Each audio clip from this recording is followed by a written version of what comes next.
Kenapa ada orang yang kayak ragu-ragu ninggalin riba? Seolah-olah kalau mau sukses dia harus pakai cara riba. Kayak misalnya dia bisnis properti. Kalau mau sukses di bisnis properti, dia harus pakai cara-cara riba. Kalau dia mau sukses di bisnis jual beli mobil, dia harus pakai cara-cara riba. Kalau dia pengen cepat maju, dia harus ada transaksi riba, baik dalam investasinya maupun dalam transaksi jual belinya. Ini kan pemahaman kita yang sudah sekian lama terbentuk, seolah-olah ya udah gitu, nggak bisa sukses tanpa menggunakan cara-cara riba konvensional. Kita belum coba cara yang Allah syariatkan. Kita belum coba cara yang Allah tawarkan. Kita baru mendengar dari orang yang mungkin baru mulai mencobanya. Kita baru mendengar dari orang yang bahkan benci kepada cara ini. Jadi kayak ada hate speech terhadap syariah. Sehingga akhirnya kita takut terhadap syariat. Nanti kalau saya tinggalin kerjaan yang nggak halal ini, yang katanya riba, yang katanya syubhat, saya makan apa?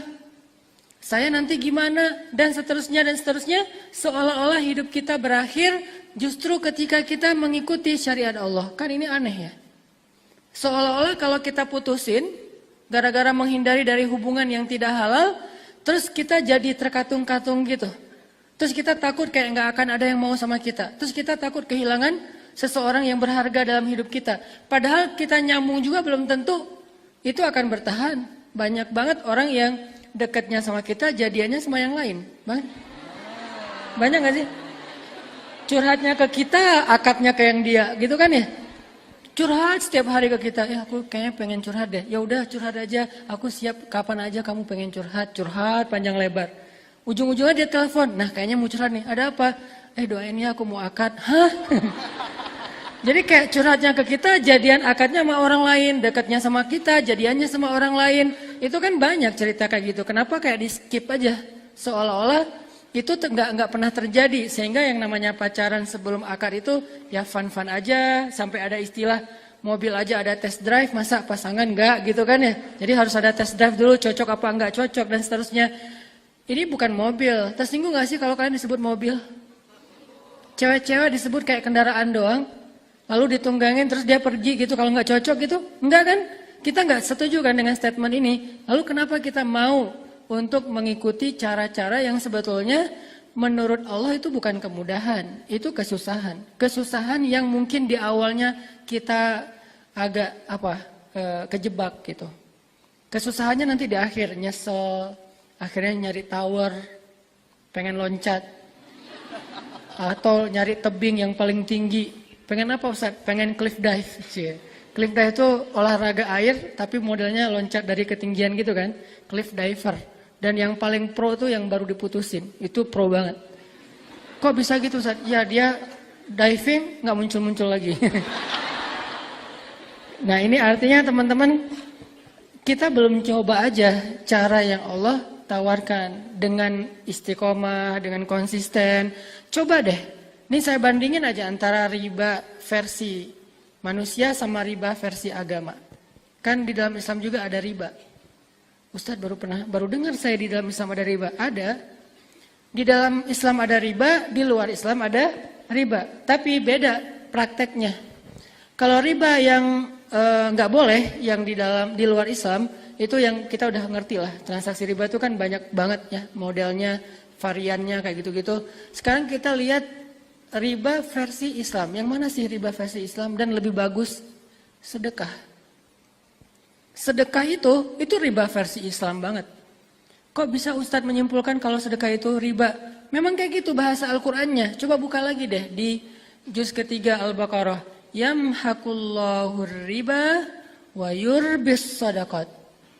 Allah menghapus riba dan meribakan sedekah. Kayak gitu teksnya. Menghapus riba, meribakan sedekah. Yurbi itu kan verb dari riba. Kata kerjanya riba. Jadi Allah menghapus praktek riba versi manusia, tapi Allah juga punya sistem riba versi agama, yaitu sedekah. Kenapa kok sedekah diistilahkan dengan riba di ayat itu? Apakah ini maksudnya riba halal? Bukan. Maksudnya Allah lagi bicara ke orang yang senang riba. Allah lagi bicara ke orang yang suka pakai sistem riba untuk melipat gandakan harta. Kan arti riba itu melipat gandakan kan? Arti riba. Jadi kalau kita minjemin uang ke teman kita, terus dibalikin dengan tambahan, berarti kita sudah melipat gandakan. Itu namanya riba. Kita minjemin uang ke teman kita, terus baliknya misalnya dengan barang yang berbeda tapi lebih mahal dari yang kita kasih, itu namanya sudah melipat gandakan. Nah ini dihapus, tapi ternyata sistem ini dipakai dalam agama yang berbentuk sedekah. Produknya namanya sodakoh. Sodakoh itu banyak, zakat disebut sedekah. Infak untuk pasangan, kewajiban seorang ayah kepada anak, suami kepada istri itu juga sodakoh. Kemudian berinfak untuk dakwah atau jihad fisabilillah itu juga sodakoh. Istilah sodakoh itu istilah umum. Nanti kalau di breakdown ada zakat, ada wakaf, ada nafkah, ada sodakoh itu sendiri juga dan macam-macam lah. Nah artinya Allah mengatakan yamhaqullahu riba. Allah menghapus riba. Udahlah, nggak usah pakai cara riba. Terus gimana cara kita biar kaya, Ustadz? Gimana cara kita bisa melipat gandakan harta, ya Allah? Gimana caranya biar bisa kita nyimpen terus baliknya lebih gede? Kayak misalnya ada sistem deposito yang konvensional, kita taruh uang di situ nanti dia bakal berkembang sendiri gitu kan? Walaupun sebetulnya itu masih agak fluktuatif dan kadang-kadang fluktuatifnya itu tergantung apa istilahnya? Kalau uang jadi berkurang nilainya apa? Inflasi. Inflasi. Pelajaran IPS.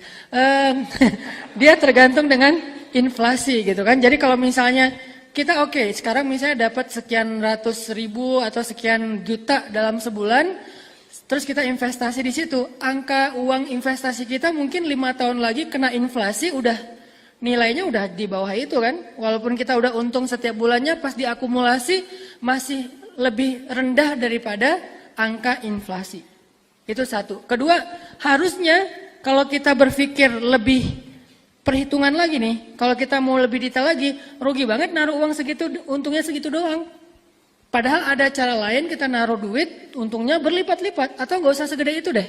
Misalnya teman-teman nyimpan uang untuk yang kerasa gitu ya, yang kerasa depositonya kan 1M, baru kerasa kan. Kalau di bawah 100 juta mah mungkin untuk beli bakso atau apa. Jadi plus riba dan dosa setiap bulan.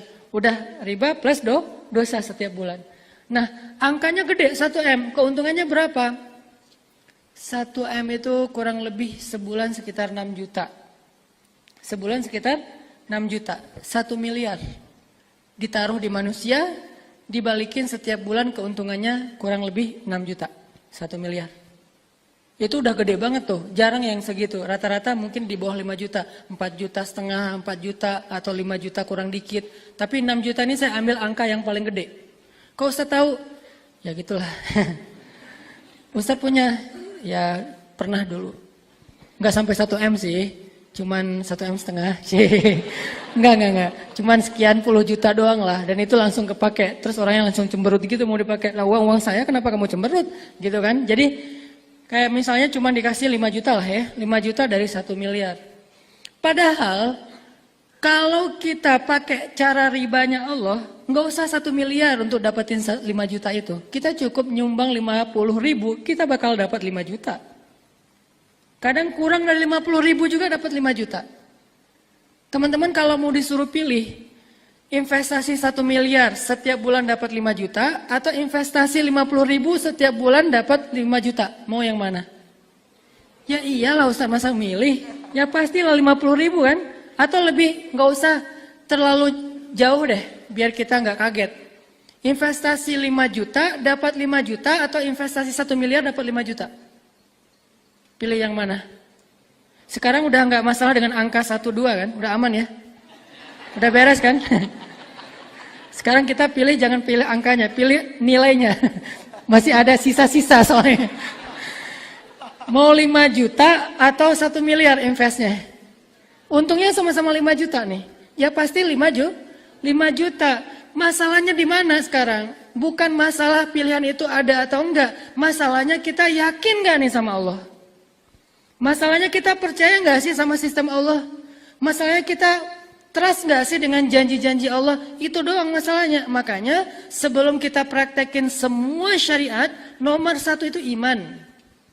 Sebelum kita bicara tentang syariat, tentang rukun Islam, tentang ibadah, tentang akhlak, tentang muamalah, nomor satunya iman. Percaya gak sama Allah? Saya nggak mau membahas iman dari angle rububiyah, uluhiyah, asma, sifat. Itu mah materi kampus dan saya juga belajar itu dulu. Cuman nggak mau dibahas itu kenapa? Bukan karena nggak ngerti. Kadang ada orang berpikir kalau nggak bahas rububiyah, kesannya kita nggak lagi ngaji gitu kan?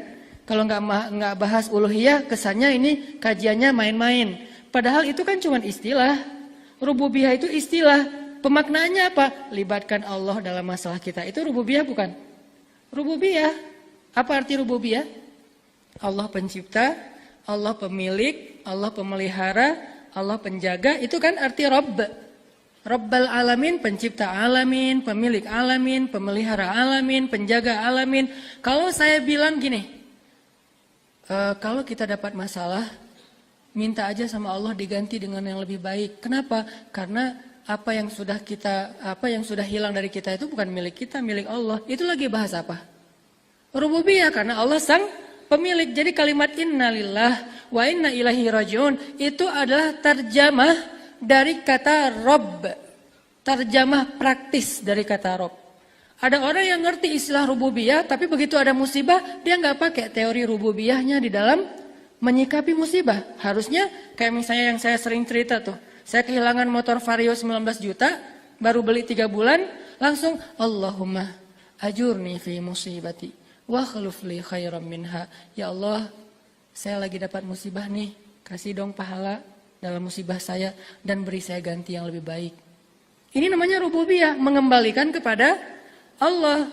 Dan saya percaya banget kalau udah minta ke Allah dalam musibah itu kan Nabi sendiri yang menjanjikan.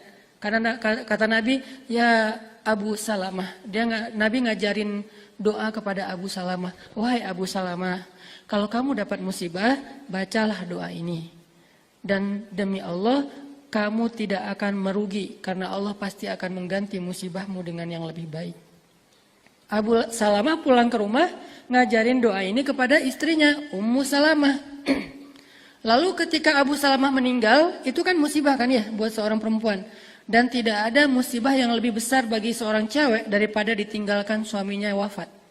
Sehingga sampai ada hadis, tidak boleh seorang perempuan berkabung lebih daripada 3 hari kecuali atas kematian suaminya. Itu boleh lebih dari 3 hari. Kalau yang lain, ibu, ayah gak boleh lebih dari 3 hari.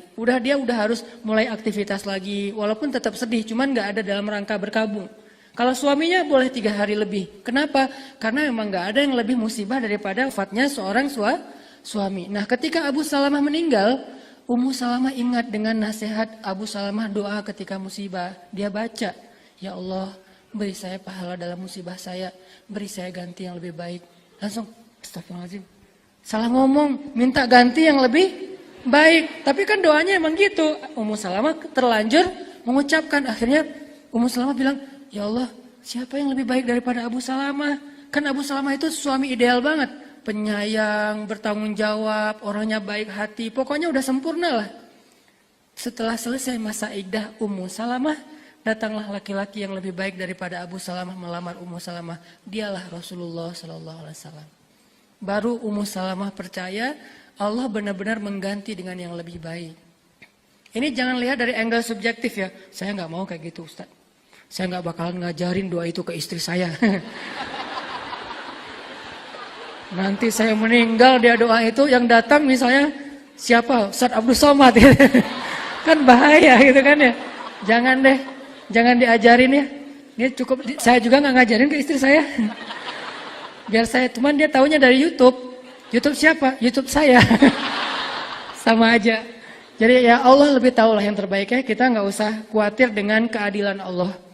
Terus Abu Salamah kasihan banget ya. Kalau kita jadi Abu Salamah pasti nggak rela deh. Jangan lihat dari angle kita.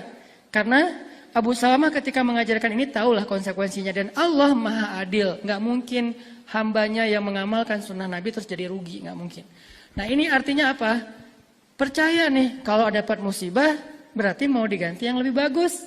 Akhirnya ketika dapat musibah bukannya sedih malah senang. Kenapa? Wah ada kesempatan nih minta diganti yang lebih bagus. Ya Allah, motor Vario saya hilang. Beri dong yang lebih bagus. Doa gitu kan pakai bahasa Arab tadi. Sebulan setelah itu Allah ganti dengan NMAX. ABS. Yeah. Cuman agak-agak kurang seru sih pakai rem ABS. Soalnya lagi bonceng istri ngeremnya smooth gitu. Terus sudah ganti dengan ABS gitu kan yang NMAX. Selang berapa minggu kemudian Allah tambahin ternyata belum selesai. Kan lebih baik nih dikasih NMAX, selang beberapa lama kemudian dikasih XMAX. Yang harga 40-an juta lah pokoknya. Selang beberapa lama kemudian ditambahin lagi sama Allah dikasih Pajero Sport. Saya ini lagi nunggu-nunggu nih kapan Lamborghini gitu kan.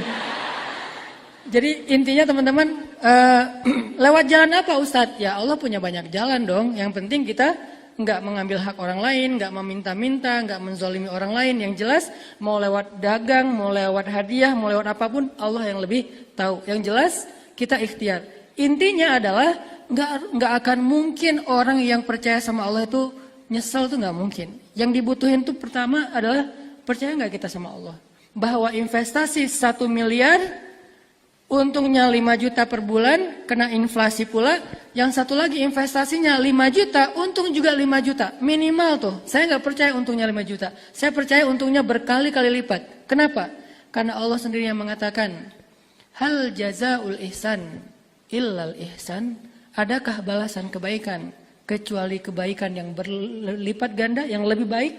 Kemudian orang yang berinfak di jalan Allah, kata Allah, akan Allah balikan kepada dia 700 apa? Selama ini kita menggunakan istilah kali lipat ya. Ternyata bukan kali lipat. Misalnya kita berinfak, itu infak kita itu Allah ganti dengan investasi. Bahasanya apa? Bahasanya benih.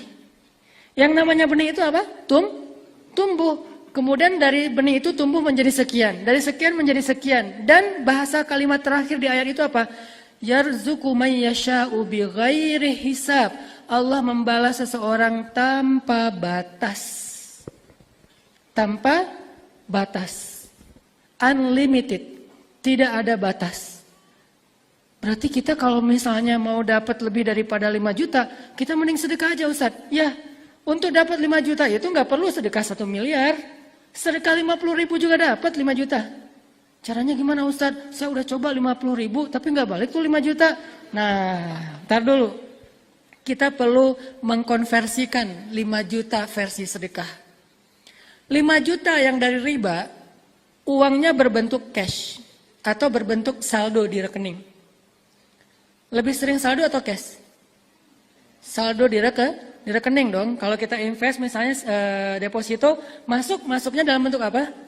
Saldo di rekening kan? Begitu juga dengan Allah. Allah kalau misalnya kita investasi dengan ribanya Allah yaitu sedekah, itu akan bertambah saldo di rekening kita. Sama dengan itu, nggak ada bedanya.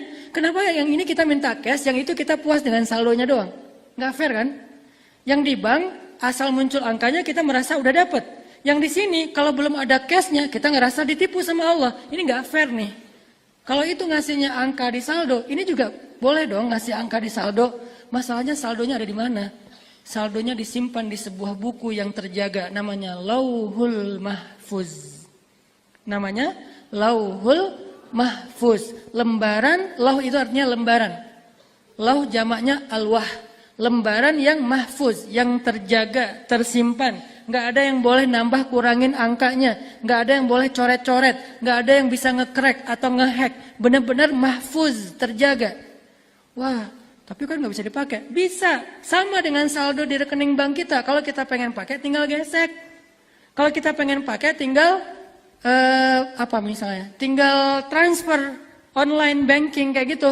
Nah yang ini gimana caranya? Lebih gampang lagi. Kita nggak perlu bawa kartu kemana-mana. Yang kemudian nanti tiba-tiba kartu kita gara-gara sering dekat dengan handphone jadi nggak berfungsi lagi. Atau pas digesek ternyata udah banyak baret-baret. Dimainin sama anak, digigit sama bayi. Akhirnya kebanyakan gigitan akhirnya nggak berfungsi lagi gitu kan. Susah ngejaga kartunya. Kalau ini nggak perlu pakai kartu. Terus cara ngecairinnya gimana? Minta sama Allah. Ya Allah, kan kemarin ada tuh duit saya 5 juta. Ini nih bahasa perbankan ya. Tapi nanti dalam doa teksnya berubah. Ya Allah, kan kemarin ada duit saya 5 juta, saya lagi butuh nih, mau beli ini, Allah cairkan. Dan cara Allah mencairkannya tidak selalu langsung uangnya dikasih ke kita terus kita bayar ke orang, nggak kayak gitu. Sama kayak kita di belanja di mall, kita pegang uang nggak kalau pakai kartu? Nggak pegang uang, kita cuma ngasih kartu, si mbaknya digesek di kasir, udah gitu keluar angka, beres. Kita nggak pegang uang sama sekali kan? Dan dengan Allah juga kayak gitu, nggak harus kita pegang uang cashnya. Yang penting hajat kita terpenuhi. Cara Allah bayar gimana? Allah membayar dengan banyak cara. Allah balik-balikan hati manusia. Tiba-tiba ada orang yang mau belanja ke dagangan kita, bisa. Tiba-tiba ada orang yang mau hadiahin kita, bisa. Tiba-tiba ada orang yang mau ngajak kita berbisnis yang untungnya berlipat ganda tapi effort kita kecil sebetulnya. Bisa, banyak cara. Yang jelas hajat kita terpenuhi. Sebetulnya itu kita lagi beli, kayak tadi nih. Saya dapat hadiah NMAX dari teman saya. Dan saya nggak pernah ngomong saya kehilangan Vario. Kalau gitu kayak kasihan gitu kan. Aku kehilangan Vario loh, tapi aku udah doa kok sama Allah. Ngomong ke orangnya biar dia, oh ya Ustadz, saya juga nggak mau bikin Allah malu sama Ustadz. Udah deh, saya kasih aja NMAX biar Ustadz makin yakin sama Allah. Ini kayak main-main kan? Saya nggak ngomong ke dia kok, cuma seminggu jaraknya dari hilang Vario dapat NMAX. Saya nggak ngomong ke dia saya hilang Vario tiba-tiba, dan saya waktu hilang Vario itu langsung kebayang NMAX hitam. Kenapa? Karena saya senang boncengin anak-anak, terus pengen yang bagasinya bisa masuk lemari gitu kan, yang gede gitu kan. Masuk helm, masuk barang, males banget kan tenteng-tenteng gitu kan. Habis belanja di Alfamart, belanja gitu kan ya. Kayak malu gitu, taruh aja di dalam bagasi. NMAX black on black. Oke, hitam gitu ya. Warna lain nggak mau. Udah minta gitu kan, terus minta sama Allah. Tiba-tiba orangnya kayak, alhamdulillah Ustadz saya baru dapat rezeki, saya pengen hadiahin Ustadz motor. NMAX mau nggak Ustadz? Ya terserah sih. Padahal emang itu yang dari kemarin dipengenin kan. Ya terserah aja deh. Saya juga alhamdulillah hadiah, masa saya harus minta yang spesifik. Oh ya udah, Ustadz senangnya warna apa? Bebas aja. Ya udah yang hitam aja ya Ustadz. Kayaknya yang bagus tuh warnanya hitam. Oh ya nggak apa-apa. Padahal dalam hati wah wih gitu kan. Nah itulah Allah ya. Jadi maksudnya duit saya tuh nggak saya ambil secara cash, tapi Allah langsung bayarin kepada orang itu dalam bahasa Allah. Jadikan hati dia itu sayang kepada kita. Allah munculkan rasa kasih dan sayang ataupun cinta di dalam hati hambanya. Dia dapat apa? Dia juga gitu lagi tuh, berkembang terus. Itu tuh kayak sistem marketing yang dahsyat. Berkembang. Dan dia nggak akan selesai. Dia ngasih ke kita, Allah ngasih lebih banyak lagi ke dia. Lewat siapa? Lewat orang lain. Orang lain itu gitu terus aja muter dan unlimited.